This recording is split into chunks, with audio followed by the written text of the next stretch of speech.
So, good evening and welcome back to our YouTube channel, that is Daily Story YouTube channel.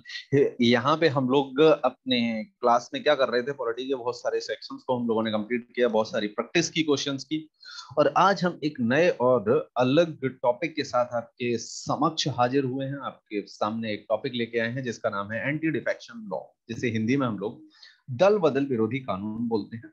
चलिए, आज हम इस कानून की, इस लॉ की आपके सामने डिस्कशन करेंगे और आपको बताएंगे कि ये लॉ कैसे अलग अलग जगह पे, अलग अलग परिस्थितियों में, अलग अलग सिचुएशन में टर्मोइल क्रिएट करता है, और जो है कभी कभी तो ये आपका जो है गवर्नमेंट को भी बदल देता है, जैसा कि अभी हमें महाराष्ट्र में देखने को मिला।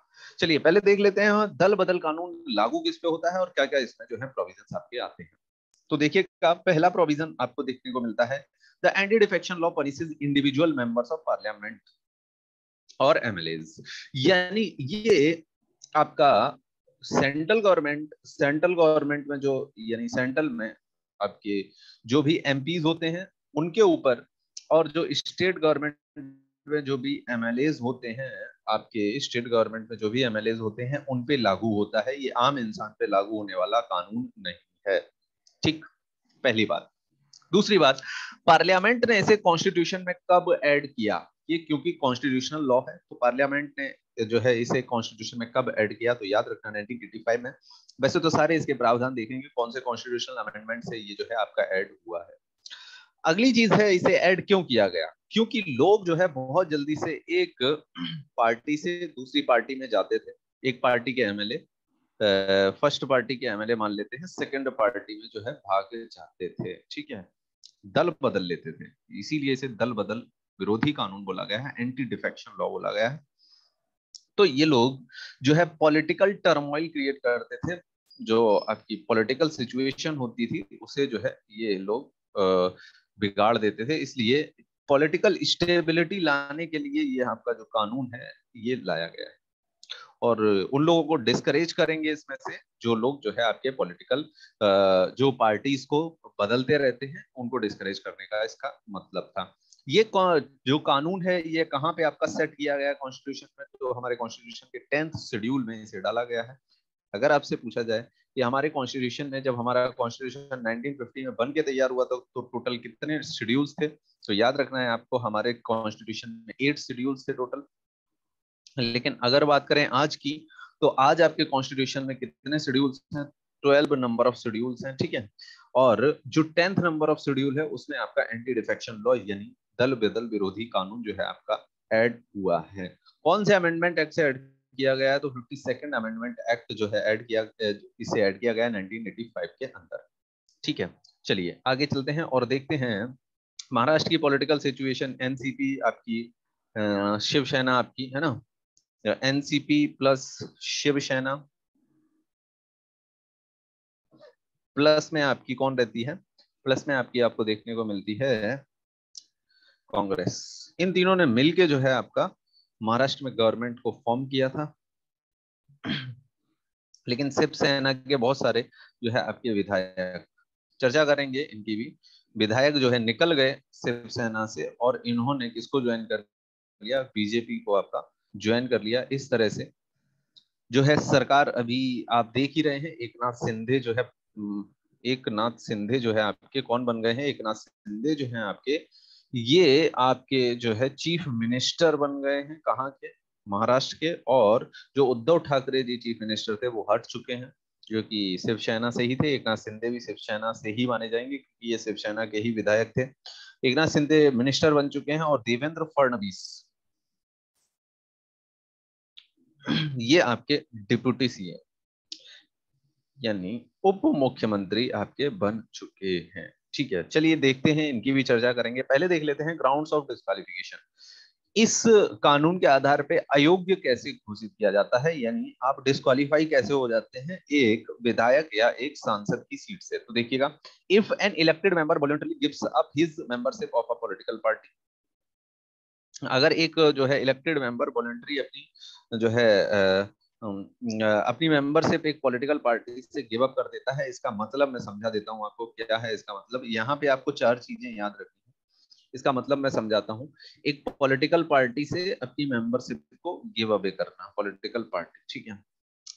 अगर एक पॉलिटिकल पार्टी से आप अपनी मेंबरशिप खत्म करते हैं, यानी एक पॉलिटिकल पार्टी से कहते हैं भाई अब हम आपके साथ काम नहीं करेंगे और जीत के उसी हाथ से आए, तो आपको जो है आप अयोग्य घोषित कर दिए जाएंगे, आपके ऊपर एंटी डिफेक्शन लॉ जो है लागू हो जाएगा। तो समझना जरा इस बात को, पॉलिटिकल पार्टी से कैसे, जैसे कि मान लेते हैं एक एक्स नाम की पॉलिटिकल पार्टी है और इस एक्स नाम की पॉलिटिकल पार्टी ने किसी ए नाम के व्यक्ति को टिकट दे दिया। क्या दे दिया? टिकट दे दिया। और इस टिकट पे जो है आपकी एक्स नाम की पॉलिटिकल पार्टी के टिकट पे ए नाम का व्यक्ति जो है इलेक्शन में कंटेस्ट होता है, इलेक्शन में कंटेस्ट करता है, यानी कंटेस्टेंट बनता है, ठीक है। अब जब ये ए नाम का आदमी इलेक्शन में कंटेस्ट करता है और ये जो है जीत जाता है, तो जो लोगों ने इसे वोट दिया होगा, जो वोटिंग हुई होगी, वो किस आधार पे वोटिंग हुई होगी? वोटिंग इस आधार पे हुई होगी कि ये जो ए व्यक्ति है ये किसकी आइडियोलॉजी को सपोर्ट कर रहा है? एक्स पार्टी की आइडियोलॉजी को सपोर्ट कर रहा है। आइडियोलॉजी बहुत इंपॉर्टेंट होती है। आइडियोलॉजी मतलब विचारधारा। एक हर पार्टी की अलग अलग विचारधारा आपको देखने को मिलती है। तो कहने का मतलब है जो आपका प्रतिनिधि था, जो आपका ए नाम का प्रतिनिधि यानी रिप्रेजेंटेटिव था, उसे वोट किस विचारधारा पे मिले हैं? तो एक्स पार्टी की विचारधारा पे मिले हैं। लेकिन ये जीतने के बाद क्या करता है कि एक्स पार्टी को छोड़ देता है। तो यानी जितने भी लोगों ने वोटिंग की थी इसके लिए, जो पब्लिक थी जिसने वोटिंग की थी, वो तो बेवकूफ बन गई। क्यों? क्योंकि उसने एक्स पार्टी की विचारधारा को जो है वोट दिया था, यानी ए नाम के कंटेस्टेंट को एक्स पार्टी की विचारधारा के लिए वोट दिया था। लेकिन ए ने क्या किया? एक्स पार्टी को ही छोड़ दिया, यानी विचारधारा को छोड़ दिया। तो इन लोगों का वोट तो बेकार हो गया, क्योंकि उन्होंने एक्स पार्टी को वोट दिया था, उसकी विचारधारा को वोट दिया था, जो उसकी आइडियोलॉजी है, उसके वर्किंग के जो भी स्किल्स हैं उसको वोट दिया था।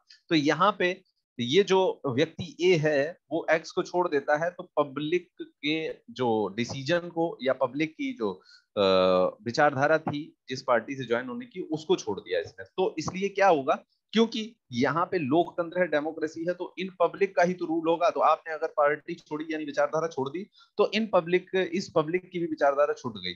तो इसीलिए आपने, क्योंकि उस नाम से इलेक्शन कंटेस्ट किया था, इसलिए आप भी जो है क्या नहीं रहेंगे? आप भी मेंबर नहीं रहेंगे, क्योंकि आपने अपने ही लोगों के साथ विश्वासघात कर दिया और उनकी बनाई हुई विचारधारा के आधार पे नहीं चले। इसलिए इस ए नाम के इंसान की जो है मेंबरशिप खत्म कर दी जाएगी। ए नाम के आदमी को मेंबर खत्म कर दिया जाएगा, चाहे ये एमपी हो, मेंबर ऑफ पार्लियामेंट हो, या ये एमएलए हो। तो आई थिंक ये पॉलिटिकल पार्टी को एक पार्टी से छोड़ के दूसरी पार्टी में जाना, ये समझ में आ गया होगा। ये विचारधारा की लड़ाई ऐसे याद कर सकते हो इसे, ठीक है। ये पॉइंट आई थिंक बहुत शानदार था, जानदार था, और आपको याद होना भी चाहिए। अगले पॉइंट में बात करते हैं, इफ ही वोट्स और एब्सटेंस फ्रॉम वोटिंग। अब वोट, अब मान लेते हैं जैसे कि ये इंसान जो है जीत चुका है इलेक्शन, मतलब एक्स पार्टी से ही इसने जो है इलेक्शन जो है आपका जीता हुआ है, एक्स पार्टी के ही नाम से जो है इलेक्शन आपका जीता हुआ है। 1 सेकेंड गाइस, ठीक है। एक्स पार्टी के नाम से ही मान लो इसने इलेक्शन जीत लिया, ठीक। एक्स पार्टी के नाम से ही इस व्यक्ति ने क्या किया? आपका इलेक्शन जो है जीत लिया, ठीक। एक्स पार्टी के नाम से ही इलेक्शन जो है जीत गया, वो ये ए नाम का बंदा, ए नाम का व्यक्ति, ठीक। ए नाम का व्यक्ति एक्स पार्टी से ही जीत गया। और जब एक्स पार्टी ने कोई भी बिल रखा, यानी कोई भी स्कीम लेके आया या बिल लेके आया जब वो हाउस में, तो इस ए नाम के बंदे ने क्या किया कि हम इस बिल के अगेंस्ट वोटिंग करेंगे, इसके पक्ष में नहीं करेंगे, इसके विपक्ष में करेंगे। कैसे करेंगे? विपक्ष में करेंगे इसकी वोटिंग, पक्ष में नहीं करेंगे, ठीक है। कैसे करेंगे भाई? विपक्ष में वोटिंग करेंगे, ठीक। विपक्ष में वोटिंग करेंगे। तो यानी ये ए पार्टी एक्स पार्टी की विचारधारा को फिर से सपोर्ट नहीं कर रहा है, सपोर्ट कर ही नहीं रहा है, क्योंकि ये पार्टी एक्स पार्टी तो चाहती है कि ये जो बिल है इसे पास कराओ, लेकिन ए नहीं चाहता है। तो ऐसी कंडीशन में या तो विपक्ष में वोट कर रहा हो या वोट नहीं कर रहा हो, एब्सटेंस, वोट करने से त्याग रहा हो, वोट को नहीं कर रहा हो, तब भी ये जो मेंबर है इसकी मेंबरशिप खत्म कर दी जाएगी। आई थिंक दो चीजें आपको समझ में आ गई होगी। तीसरी चीज यहाँ पे तीसरा पॉइंट है, अगर कोई इंडिपेंडेंट आपका मेंबर है, इंडिपेंडेंट, बहुत से लोग किसी पार्टी से नहीं खड़े होते हैं, ऐसे ही इलेक्शन कंटेस्ट करते हैं इंडिपेंडेंट और जीत जाते हैं, तो वो इंडिपेंडेंट मेंबर बन जाते हैं। अगर इंडिपेंडेंट मेंबर कोई जीता है और वो किसी पार्टी को ज्वाइन करता है तो इसकी भी जो है मेंबरशिप खत्म कर दी जाएगी, क्योंकि जो लोग होंगे वहां के वो इस इंडिपेंडेंट मेंबर को वोट देते हैं, ना कि किसी पार्टी को वोट देते हैं। ये बाद में पार्टी में अगर ज्वाइन होता है तो इसकी भी मेंबरशिप रद्द कर दी जाएगी, ऐसा आपका दल बदल विरोधी कानून आपसे बोलता है। और last but not the least, अगर लास्ट की बात करेंगे तो आपका नॉमिनेटेड मेंबर जो है, अगर वो किसी पार्टी को 6 महीने बाद, जब से नॉमिनेशन हुआ है, जैसे 12 जो है नॉमिनेटेड मेंबर्स होते हैं राज्यसभा, उनमें से कोई भी, यानी नॉमिनेटेड जो मेंबर है, अगर वो किसी भी पॉलिटिकल पार्टी को ज्वाइन करता है 6 महीने के बाद, 6 मंथ्स लेटर, ठीक है, 6 महीने के बाद, 6 मंथ्स लेटर, तो 6 महीने के बाद अगर ज्वाइन करता है तो उसकी मेंबरशिप खत्म की जाएगी, लेकिन अगर 6 महीने के अंदर अंदर ज्वाइन कर लेता है तो मेंबरशिप खत्म नहीं की जाएगी। ठीक है, आई थिंक इतनी बात यहाँ पे क्लियर हो गई होगी। यहाँ पे यही लिखा हुआ है। 2 पॉइंट ये है। एक पॉइंट ये है कि अगर आपने अपनी पार्टी के अगेंस्ट वोट किया है या अपनी पार्टी के लिए वोट किया ही नहीं है या आपने वोट करने से त्याग दिया है, तो आप 15 दिन के भीतर अपनी पार्टी से जो है क्षमा मांग सकते हैं, रिक्वेस्ट कर सकते हैं कि हमें माफ कर दो। अगर पार्टी माफ कर देगी तो आपकी सदस्यता नहीं जाएगी। इंडिपेंडेंट, नॉमिनेटेड, 4 चीजें हैं, 4 पॉइंट्स हैं जिसपे आपको जो है सदस्यता रद्द हो जाती है। इससे ही दल बदल विरोधी कानून की अयोग्यता जो है घोषित किया। 4 अयोग्यताएं हैं, इनके आधार पर दल बदल विरोधी कानून लगेगा और आप जो है सदस्य नहीं रहेंगे उस आपके सदन के। चलिए, क्या क्या प्रोविजंस यानी क्या क्या प्रावधान जो है आपके किए गए हैं दल बदल विरोधी कानून में, इसको समझ लेना अच्छे से। 52वें संविधान संशोधन 1985, 52nd कॉन्स्टिट्यूशनल अमेंडमेंट एक्ट 1985 द्वारा कॉन्स्टिट्यूशन में 10th शेड्यूल को ऐड किया गया और इसमें दल बदल विरोधी कानून के सारे नियम एंड रेगुलेशंस आपके लिख दिए गए। कौन से आर्टिकल में बदलाव किया गया? तो 101, 102 आर्टिकल में बदलाव किया गया, जो कि डिस्क्वालिफिकेशन आपकी करते हैं, मेंबर ऑफ पार्लियामेंट की जो है डिस्क्वालिफिकेशन दी है। तो इसमें एक और डिस्क्वालिफिकेशन बढ़ाई है कि अगर दल बदल करते हैं तो आप डिस्क्वालीफाई हो जाएंगे। ये कौन से इसमें चेंज किया गया? तो 52वें संविधान संशोधन से 190, 191 में जो है एमएलएस की डिस्क्वालिफिकेशन दी हुई है। तो इसमें भी एक आपका ऐड किया गया कि जो है आपके अगर आप जो है दल बदल करते हैं तो आप पे ये जो है दल बदल विरोधी कानून लागू हो जाएगा, एमपी एंड एमएलए दोनों पे। अब बात करते हैं 91st कॉन्स्टिट्यूशनल अमेंडमेंट एक्ट 2003 की। तो ये दिनेश गोस्वामी कमेटी जो कि इलेक्टोरल रिफॉर्म पे आधारित थी, उसके आधार पे आया है।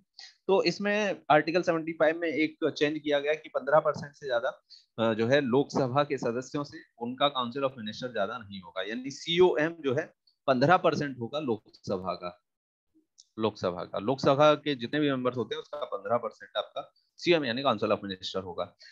इसमें यह भी लिखा गया है कि एंटी डिफेक्शन लॉ यानी दल बदल विरोधी कानून मेंबर्स यानी लोकसभा और राज्यसभा के सदस्यों पे तो लागू होगा ही होगा, साथ में मिनिस्टर्स यानी जो भी आपके मंत्री हैं उनके ऊपर भी लागू होगा। आगे 164 में भी एक आपका चेंज किया गया है, ये एमएलए के लिए है। 15% जो है विधानसभा के जो है काउंसिल ऑफ मिनिस्टर 15% से ज्यादा नहीं हो सकते। विधानसभा जो टोटल होगी उसके 15% ही काउंसिल ऑफ मिनिस्टर में आ सकते हैं, मंत्रिपरिषद में आ सकते हैं, इससे ज्यादा लोग नहीं आ सकते हैं।